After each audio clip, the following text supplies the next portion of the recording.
قال فما خطبكم أيها المرسلون قالوا إنا أرسلنا إلى قوم مجرمين لنرسل عليهم حجارة من طين مسومة عند ربك للمسرفين فأخرجنا من كان فيها من المؤمنين فما وجدنا فيها غير بيت من المسلمين وتركنا فيها آية للذين يخافون العذاب الأليم وفي موسى إذ أرسلناه إلى فرعون بسلطان مبين فتولى بركنه وقال ساحر أو مجنون فأخذناه وجنوده فنبذناهم في اليم وهو مليم وفي عاد إذ أرسلنا عليهم الريح العقيم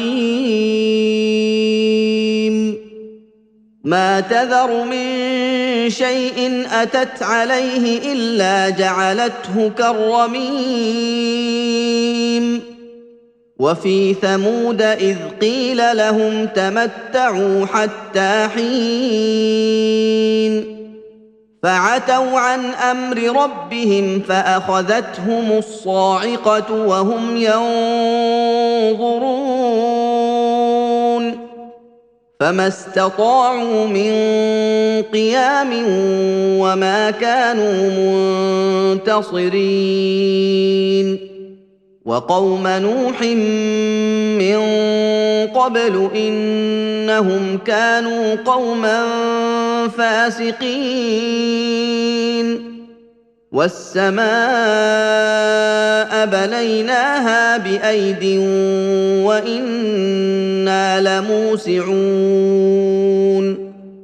والأرض فرشناها فنعم الماهدون ومن كل شيء خلقنا زوجين لعلكم تذكرون ففروا إلى الله إني لكم منه نذير مبين ولا تجعلوا مع الله إلها آخر إني لكم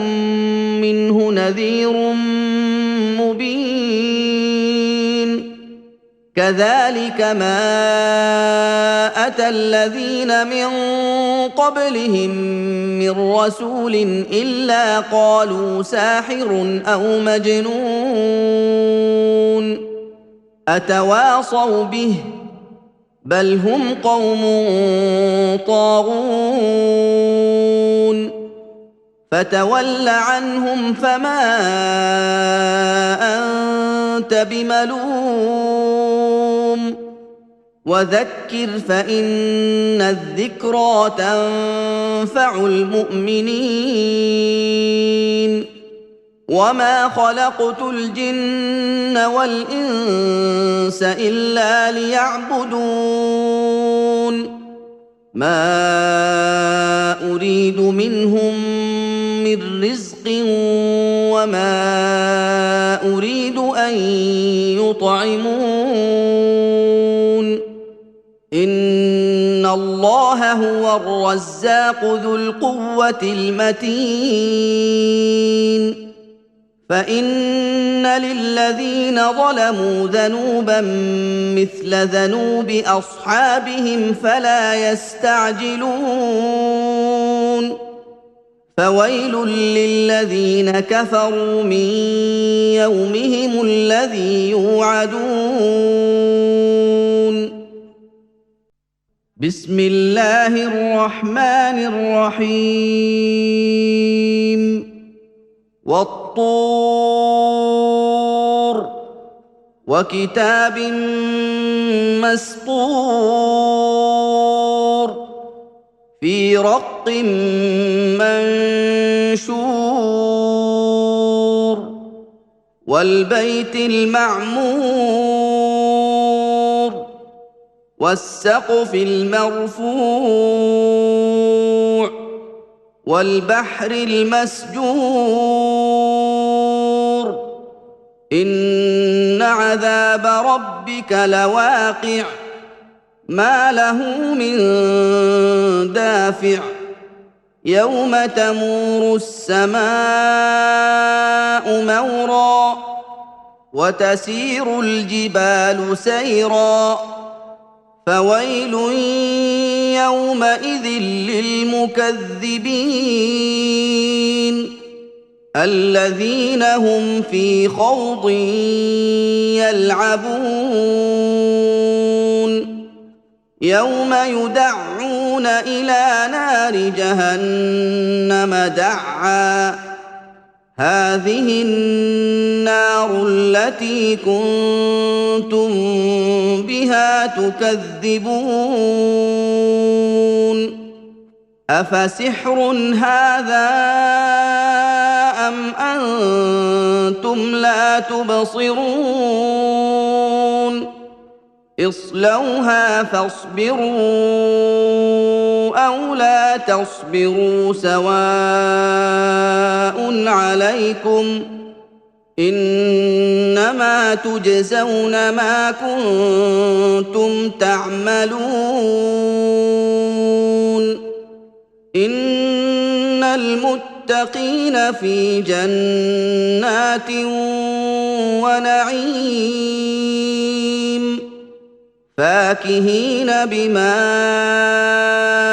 آتَاهُمْ رَبُّهُمْ وَوَقَاهُمْ رَبُّهُمْ عَذَابَ الْجَحِيمِ كُلُوا وَاشْرَبُوا هَنِيئًا بِمَا كُنتُمْ تَعْمَلُونَ مُتَّكِئِينَ عَلَىٰ سُرُرٍ مَّصْفُوفَةٍ وَزَوَّجْنَاهُم بِحُورٍ عِينٍ وَالَّذِينَ آمَنُوا وَاتَّبَعَتْهُمْ ذُرِّيَّتُهُم بِإِيمَانٍ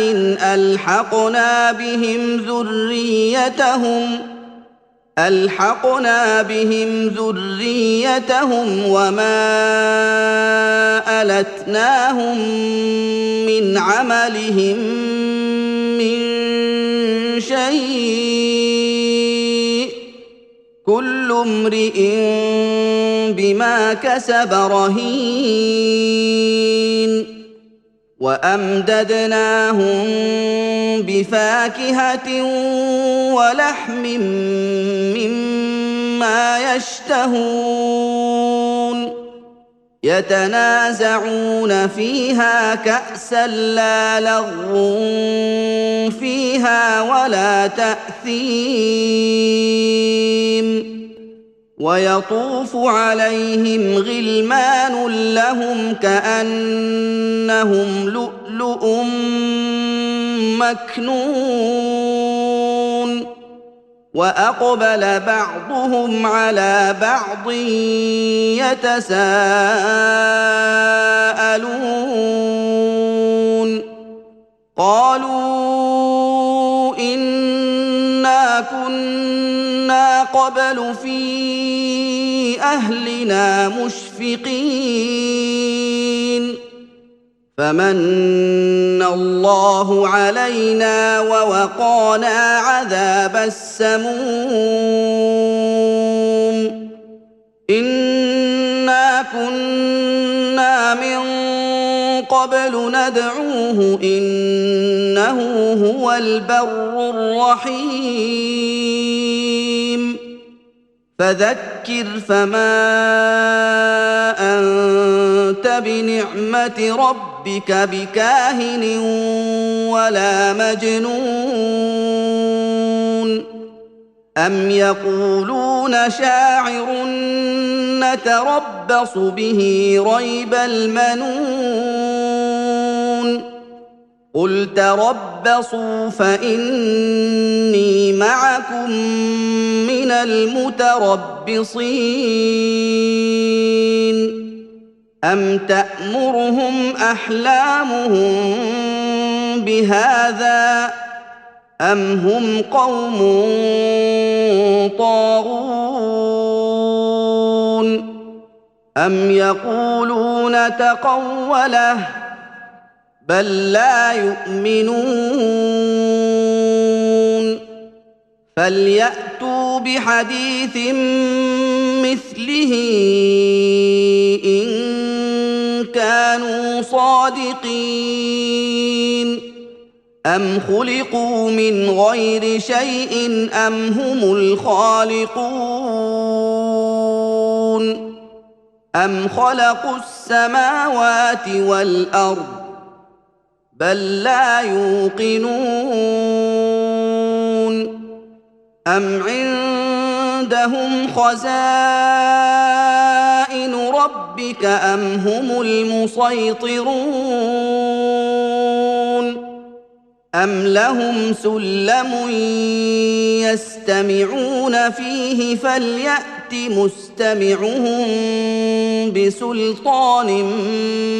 مبين أم له البنات ولكم البنون أم تسألهم أجرا فهم من مغرم مثقلون أم عندهم الغيب فهم يكتبون أم يريدون كيدا فالذين كفروا هم المكيدون أم لهم إله غير الله سبحان الله عما يشركون وإن يروا كسفا من السماء ساقطا يقولوا سحاب مركوم فذرهم حتى يلاقوا يومهم الذي فيه يصعقون يوم لا يغني عنهم كيدهم شيئا ولا هم ينصرون وإن للذين ظلموا عذابا دون ذلك ولكن أكثرهم لا يعلمون واصبر لحكم ربك فإنك بأعيننا وسبح بحمد ربك حين تقوم ومن الليل فسبحه وإدبار النجوم بسم الله الرحمن الرحيم والنجم إذا هوى ما ضل صاحبكم وما غوى وما ينطق عن الهوى إن هو إلا وحي يوحى علمه شديد القوى ذو مرة فاستوى وهو بالأفق الأعلى ثم دنا فتدلى فكان قاب قوسين أو أدنى فأوحى إلى عبده ما أوحى ما كذب الفؤاد ما رأى أفتمارونه على ما يرى ولقد رآه نزلة أخرى عند سدرة المنتهى عندها جنة المأوى إذ يغشى السدرة ما يغشى ما زاغ البصر وما طغى لقد رأى من آيات ربه الكبرى أفرأيتم اللات والعزى ومناة الثالثة الأخرى ألكم الذكر وله الأنثى تلك إذا قسمة ضيزى إن هي إلا أسماء سميتموها أنتم وآباؤكم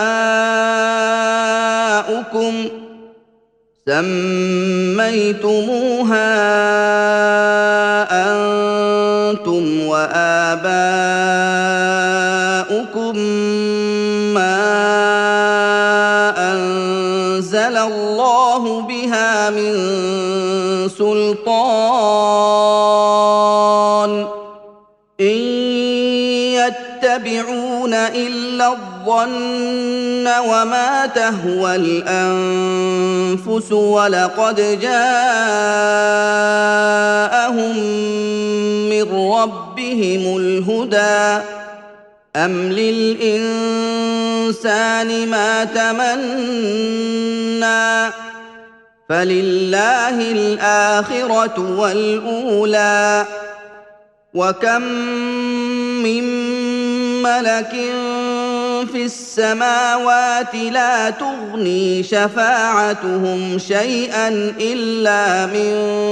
بعد أن يأذن الله لمن يشاء ويرضى إن الذين لا يؤمنون بالآخرة ليسمون الملائكة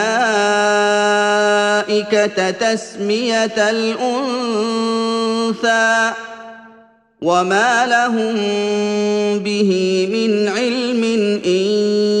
يتبعون إلا الظن وإن الظن لا يغني من الحق شيئا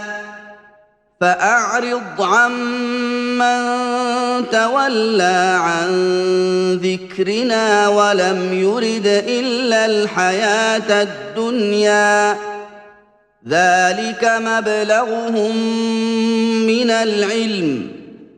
إن ربك هو أعلم بمن ضل عن سبيله وهو أعلم بمن اهتدى ولله ما في السماوات وما في الأرض ليجزي الذين أساءوا بما عملوا ويجزي الذين أحسنوا بالحسنى الذين يجتنبون كبائر الإثم والفواحش إلا اللمم إن ربك واسع المغفرة هو أعلم بكم إذ أنشأكم من الأرض وإذ أنتم أجنة في بطون أمهاتكم فلا تزكوا أنفسكم هو أعلم بمن اتقى أفرأيت الذي تولى وأعطى قليلا وأكدى أعنده علم الغيب فهو يرى أم لم ينبأ بما في صحف موسى وإبراهيم الذي وفى ألا تزر وازرة وزر أخرى وأن ليس للإنسان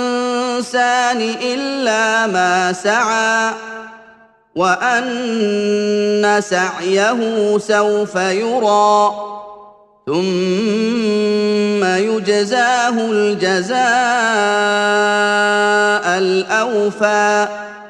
وأن إلى ربك المنتهى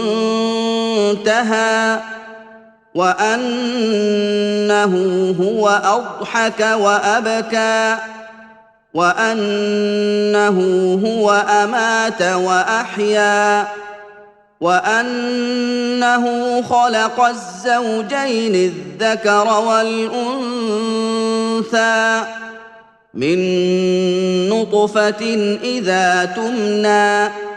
وأن عليه النشأة الأخرى وأنه هو أغنى وأقنى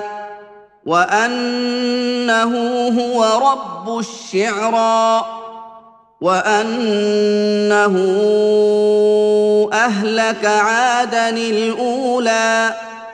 وثمود فما أبقى وقوم نوح من قبل إنهم كانوا هم أظلم وأطغى والمؤتفكة أهوى فغشاها ما غشى فبأي آلاء ربك تتمارى هذا نذير من النذر الأولى أزفت الآزفة ليس لها من دون الله كاشفة أفمن هذا الحديث تعجبون وتضحكون ولا تبكون وأنتم سامدون فاسجدوا لله واعبدوا بسم الله الرحمن الرحيم اقتربت الساعة وانشق القمر وإن يروا آية يعرضوا ويقولوا سحر مستمر وكذبوا واتبعوا أهواءهم وكل أمر مستقر ولقد جاءهم من الأنباء ما فيه مزدجر حكمة بالغة فما تغني النذر فتول عنهم يوم يدعو الداع إلى شيء نكر خش عن أبصارهم يخرجون من الأجداث كأنهم جراد منتشر مهطعين إلى الداع يقول الكافرون هذا يوم عسر كذبت قبلهم قوم نوح فكذبوا عبدنا وقالوا مجنون وازدجر فدعا ربه أني مغلوب فانتصر ففتحنا أبواب السماء بماء منهمر وفجرنا الأرض عيونا فالتقى الماء على أمر قد قدر وحملناه على ذات ألواح ودسر تجري بأعيننا جزاء لمن كان كفر ولقد تركناها آية فهل من مدكر فكيف كان عذابي ونذر ولقد يسرنا القرآن للذكر فهل من مدكر كذبت عاد فكيف كان عذابي ونذر إنا أرسلنا عليهم ريحا صرصرا في يوم نحس مستمر تنزع الناس كأنهم أعجاز نخل منقعر فكيف كان عذابي ونذر ولقد يسرنا القرآن للذكر فهل من مدكر كذبت ثمود بالنذر فقالوا أبشرا منا واحدا نتبعه إنا إذا لفي ضلال وسعر أألقي الذكر عليه من بيننا بل هو كذاب أشر سيعلمون غدا من الكذاب الأشر إنا مرسل الناقة فتنة لهم فارتقبهم واصطبر ونبئهم أن الماء قسمة بينهم كل شرب محتضر فنادوا صاحبهم فتعاطى فعقر فكيف كان عذابي ونذر إنا أرسلنا عليهم صيحة واحدة فكانوا كهشيم المحتضر ولقد يسرنا القرآن للذكر فهل من مدكر كذبت قوم لوط بالنذر إنا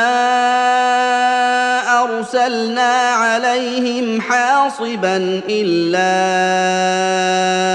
آل لوط نجيناهم بسحر نعمة من عندنا كذلك نجزي من شكر ولقد أنذرهم بطشتنا فتماروا بالنذر ولقد راودوه عن ضيفه فطمسنا أعينهم فذوقوا عذابي ونذر ولقد صبحهم بكرة عذاب مستقر فذوقوا عذابي ونذر ولقد يسرنا القرآن للذكر فهل من مدكر ولقد جاء آل فرعون النذر كذبوا بآياتنا كلها فأخذناهم أخذ عزيز مقتدر أكفاركم خير من أولئكم أم لكم براءة في الزبر أم يقولون نحن جميع منتصر سيهزم الجمع ويولون الدبر بل الساعة موعدهم والساعة أدهى وأمر إن المجرمين في ضلال وسعر يوم يسحبون في النار على وجوههم ذوقوا مس سقر إنا كل شيء خلقناه بقدر وما أمرنا إلا واحدة كلمح بالبصر ولقد أهلكنا أشياعكم فهل من مدكر وكل شيء فعلوه في الزبر وكل صغير وكبير مستطر إن المتقين في جنات ونهر في مقعد صدق عند مليك مقتدر بسم الله الرحمن الرحيم الرحمن علم القرآن خلق الإنسان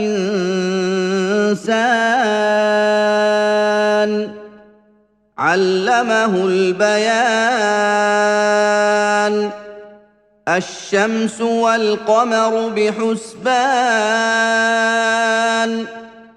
والنجم والشجر يسجدان والسماء رفعها ووضع الميزان ألا تطغوا في الميزان وأقيموا الوزن بالقسط ولا تخسروا الميزان والأرض وضعها للأنام فيها فاكهة والنخل ذات الأكمام والحب ذو العصف والريحان فبأي آلاء ربكما تكذبان خلق الإنسان من صلصال كالفخار وخلق الجان من مارج من نار فبأي آلاء ربكما تكذبان رب المشرقين ورب المغربين فبأي آلاء ربكما تكذبان مرج البحرين يلتقيان بينهما برزخ لا يبغيان فبأي آلاء ربكما تكذبان يخرج منهما اللؤلؤ والمرجان فبأي آلاء ربكما تكذبان وله الجوار المنشآت في البحر كالأعلام فبأي آلاء ربكما تكذبان كل من عليها فان ويبقى وجه ربك ذو الجلال والإكرام فبأي آلاء ربكما تكذبان يسأله من في السماوات والأرض كل يوم هو في شأن فبأي آلاء ربكما تكذبان سنفرغ لكم أيها الثقلان فبأي آلاء ربكما تكذبان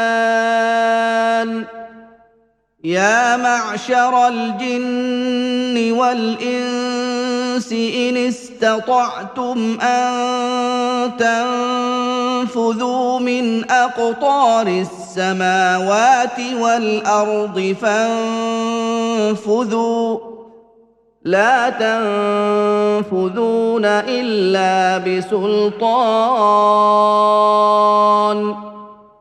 فبأي آلاء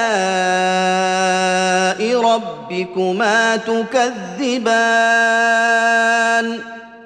يرسل عليكما شواظ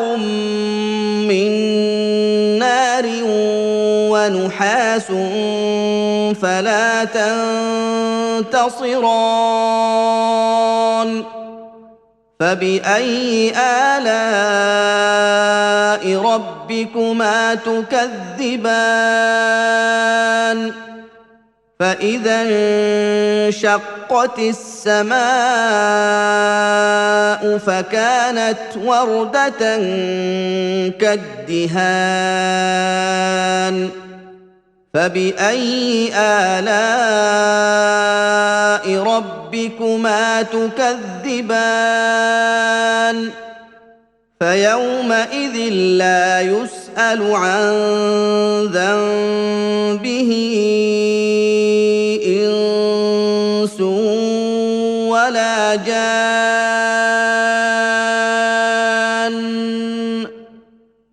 فبأي آلاء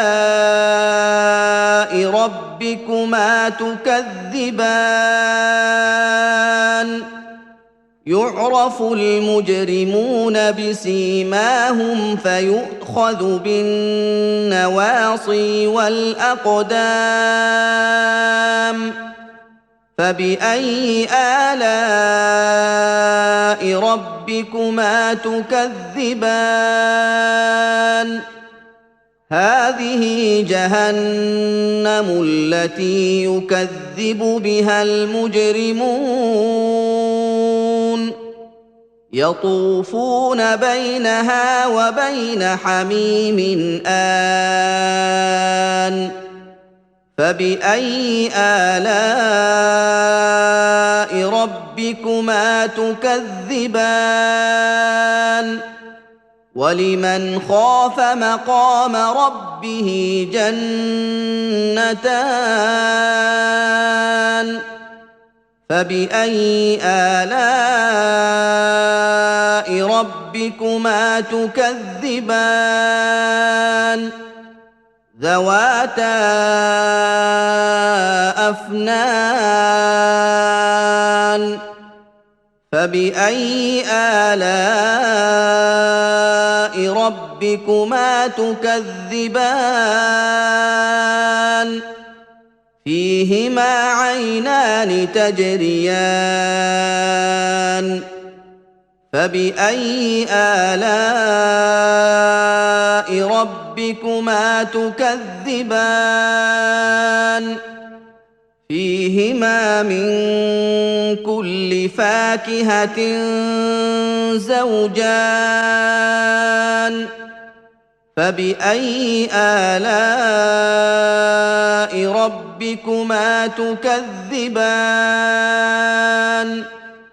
متكئين على فرش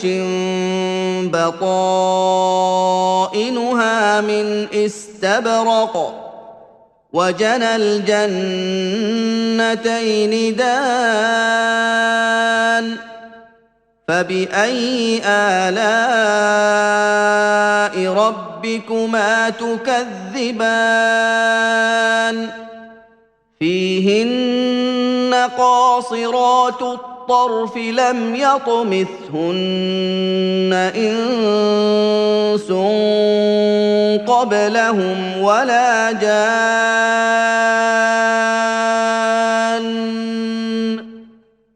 فبأي آلاء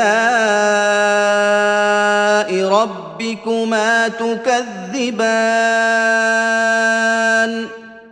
كأنهن الياقوت والمرجان فبأي آلاء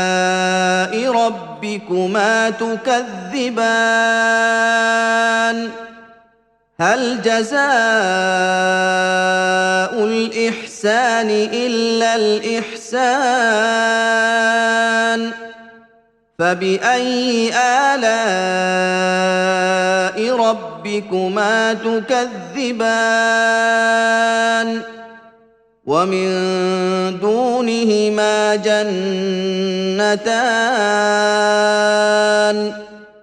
فبأي آلاء ربكما تكذبان مدهامتان فبأي آلاء ربكما تكذبان فيهما عينان نضاختان فبأي آلاء ربكما تكذبان فيهما فاكهة ونخل ورمان فبأي آلاء ربكما تكذبان فيهن خيرات حسان فبأي آلاء ربكما تكذبان حور مقصورات في الخيام فبأي آلاء ربكما تكذبان لم يطمثهن إنس قبلهم ولا جان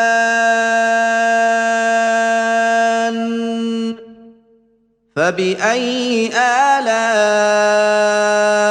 ربكما تكذبان متكئين على رفرف خضر وعبقري حسان فبأي آلاء ربكما تكذبان تبارك اسم ربك ذي الجلال والإكرام بسم الله الرحمن الرحيم إذا وقعت الواقعة ليس لوقعتها كاذبة خافضة رافعة إذا رجت الأرض رجا وبست الجبال بسا فكانت هباء منبثا وكنتم أزواجا ثلاثة فأصحاب الميمنة ما أصحاب الميمنة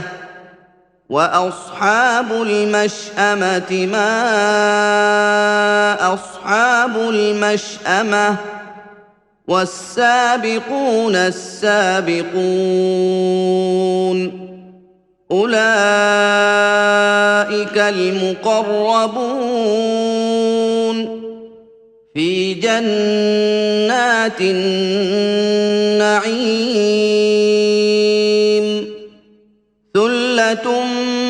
من الأولين وقليل من الآخرين على سرر موضونة متكئين عليها متقابلين يطوف عليهم ولدان مخلدون بأكواب وأباريق وكأس من معين لا يصدعون عنها ولا ينزفون وفاكهة مما يتخيرون ولحم طير مما يشتهون وحور عين كأمثال اللؤلؤ المكنون جزاء بما كانوا يعملون لا يسمعون فيها لغوا ولا تأثيما إلا قيلا سلاما سلاما وأصحاب اليمين ما أصحاب اليمين في سدر مخضود وطلح منضود وظل ممدود وماء مسكوب وفاكهة كثيرة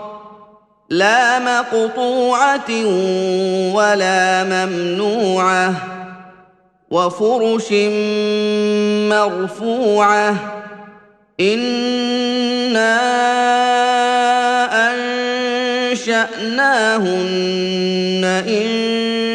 إنشاء فجعلناهن أبكارا عربا أترابا لأصحاب اليمين ثلة من الأولين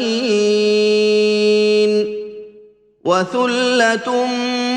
من الآخرين وأصحاب الشمال ما أصحاب الشمال في سموم وحميم وظل من يحموم لا بارد ولا كريم إنهم كانوا قبل ذلك مترفين وكانوا يصرون على الحنث العظيم وكانوا يقولون أإذا متنا وكنا ترابا وعظاما أإنا لمبعوثون أوآباؤنا الأولون قل إن الأولين والآخرين لمجموعون إلى ميقات يوم معلوم ثم إنكم أيها الضالون المكذبون لآكلون من شجر من زقوم فمالئون منها البطون فشاربون عليه من الحميم فشاربون شرب الهيم هذا نزلهم يوم الدين نحن خلقناكم فلولا تصدقون أفرأيتم ما تمنون أأنتم تخلقونه أم نحن الخالقون نحن قدرنا بينكم الموت وما نحن بمسبوقين على أن نبدل أمثالكم وننشئكم فيما لا تعلمون ولقد علمتم النشأة الأولى فلولا تذكرون أفرأيتم ما تحرثون أأنتم تزرعونه أم نحن الزارعون لو نشاء لجعلناه حطاما فظلتم تفكهون إنا لمغرمون بل نحن محرومون أفرأيتم الماء الذي تشربون أأنتم أنزلتموه من المزن أم نحن المنزلون لو نشاء جعلناه أجاجا فلولا تشكرون أفرأيتم النار التي تورون أأنتم أنشأتم شجرتها أم نحن المنشئون نحن جعلناها تذكرة ومتاعا للمقوين فسبح باسم ربك العظيم فلا أقسم بمواقع النجوم وإنه لقسم لو تعلمون عظيم إنه لقرآن كريم في كتاب مكنون لا يمسه إلا المطهرون تنزيل من رب العالمين أفبهذا الحديث أنتم مدهنون وتجعلون رزقكم أنكم تكذبون فلولا إذا بلغت الحلقوم وأنتم حينئذ تنظرون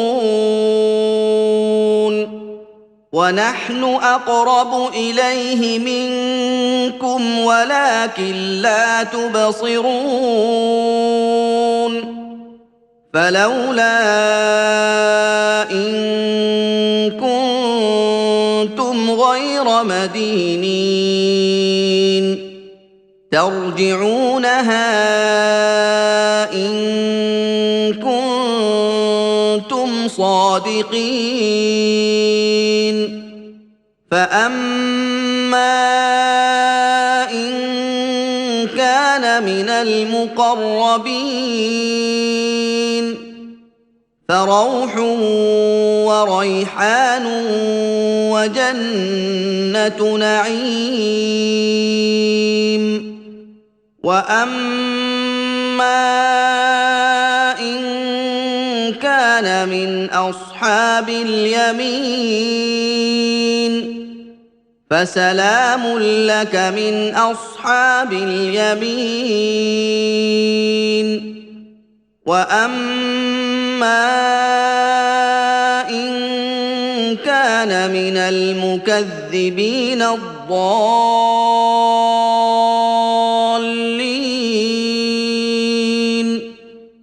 فنزل من حميم وتصلية جحيم إن هذا لهو حق اليقين فسبح باسم ربك العظيم بسم الله الرحمن الرحيم سبح لله ما في السماوات والأرض وهو العزيز الحكيم له ملك السماوات والأرض يحيي ويميت وهو على كل شيء قدير هو الأول والآخر والظاهر والباطن وهو بكل شيء عليم هو الذي خلق السماوات والأرض في 6 أيام ثم استوى على العرش يعلم ما يلج في الأرض وما يخرج منها وما ينزل من السماء وما يعرج فيها وهو معكم أينما كنتم والله بما تعملون بصير له ملك السماوات والأرض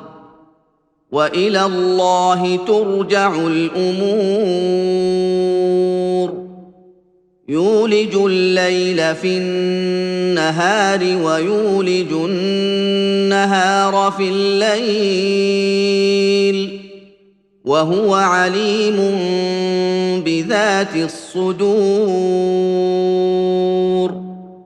آمنوا بالله ورسوله وأنفقوا مما جعلكم مستخلفين فيه فالذين آمنوا منكم وأنفقوا لهم أجر كبير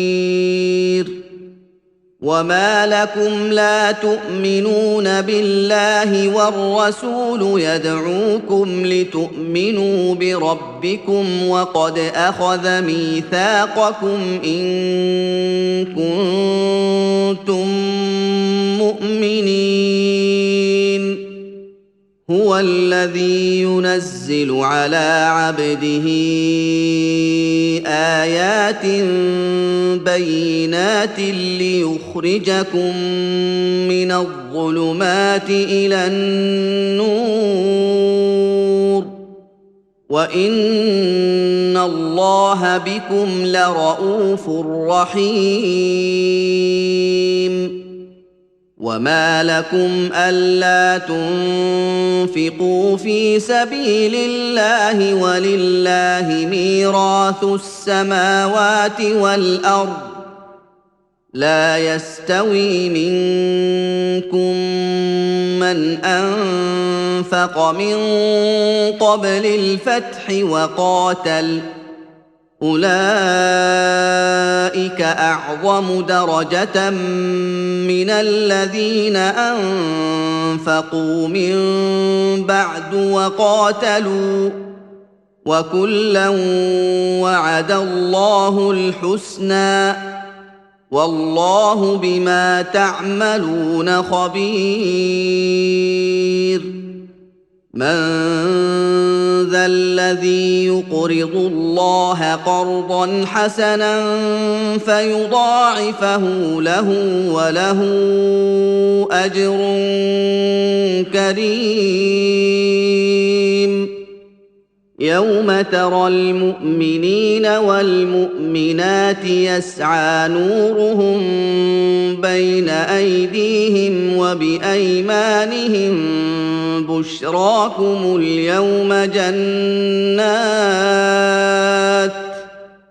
بشراكم اليوم جنات تجري من تحتها الأنهار خالدين فيها ذلك هو الفوز العظيم يوم يقول المنافقون والمنافقات للذين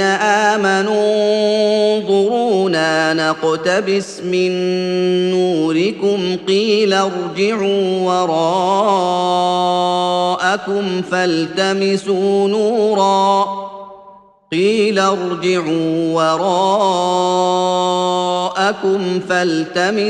نورا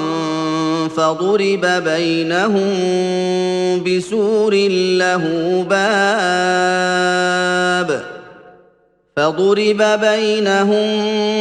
بسور له باب باطنه فيه الرحمة وظاهره من قبله العذاب ينادونهم ألم نكن معكم قالوا بلى ولكنكم فتنتم أنفسكم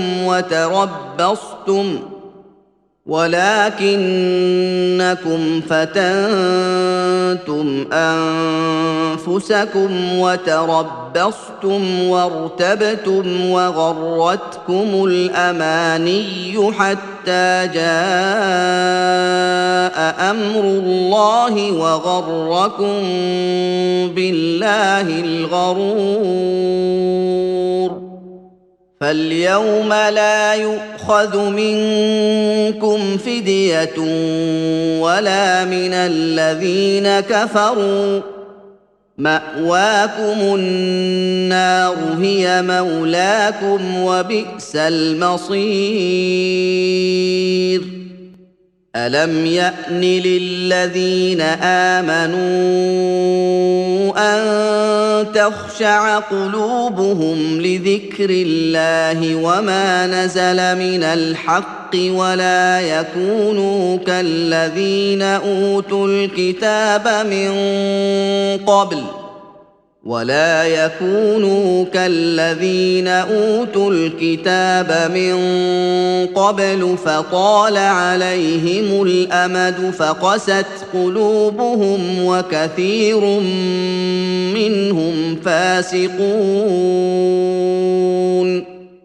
اعلموا ان الله يحيي الارض بعد موتها قد بينا لكم الآيات لعلكم تعقلون. إن المصدقين والمصدقات وأقرضوا الله قرضا حسنا يضاعف لهم ولهم أجر كريم. والذين آمنوا بالله ورسله أولئك هم الصديقون والشهداء عند ربهم لهم أجرهم ونورهم. والذين كفروا وكذبوا بآياتنا أولئك أصحاب الجحيم. اعلموا أنما الحياة الدنيا لعب ولهو وزينة وتفاخر بينكم وتكاثر في الأموال والأولاد كمثل غيث أعجب الكفار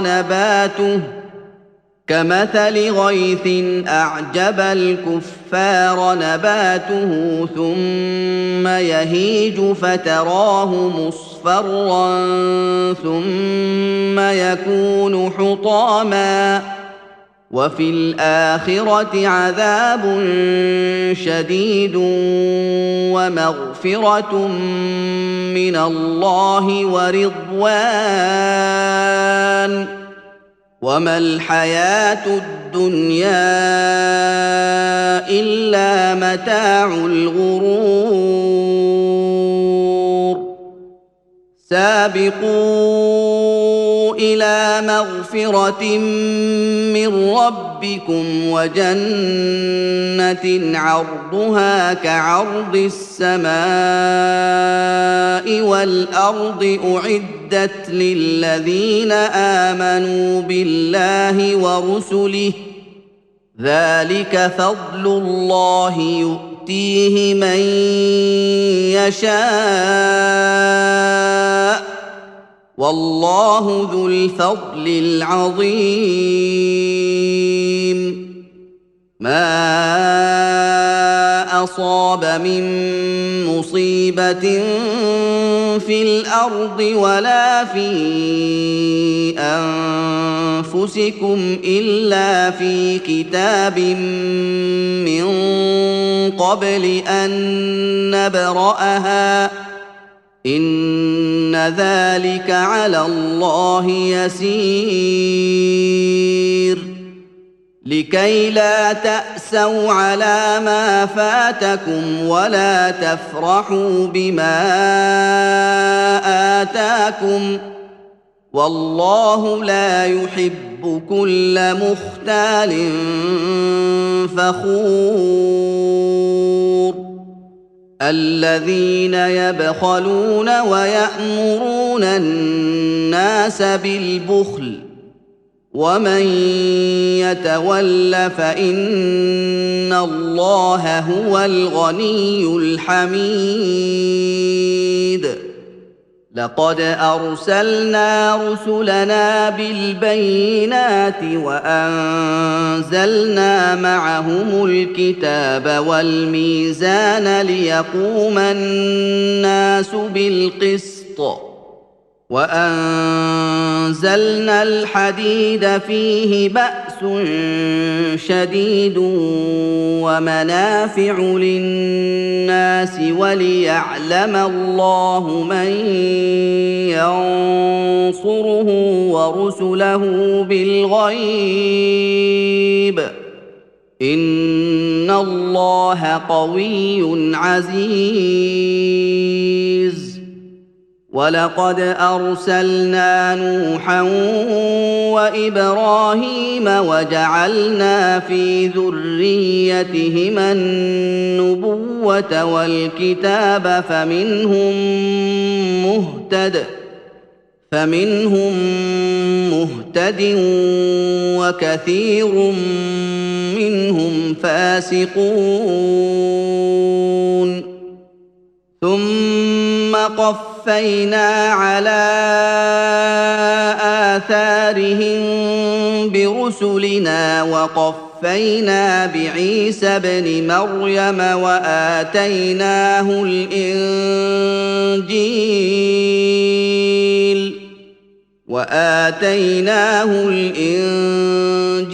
وجعلنا في قلوب الذين اتبعوه رأفة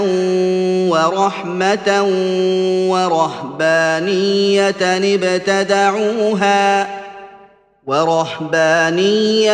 ابتدعوها ما كتبناها عليهم إلا ابتغاء رضوان الله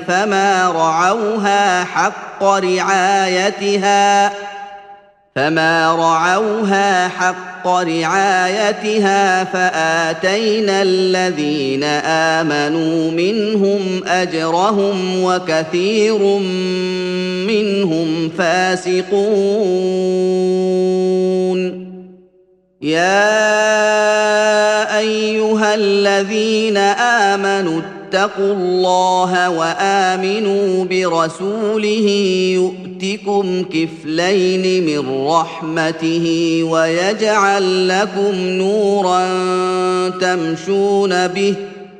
ويجعل لكم نورا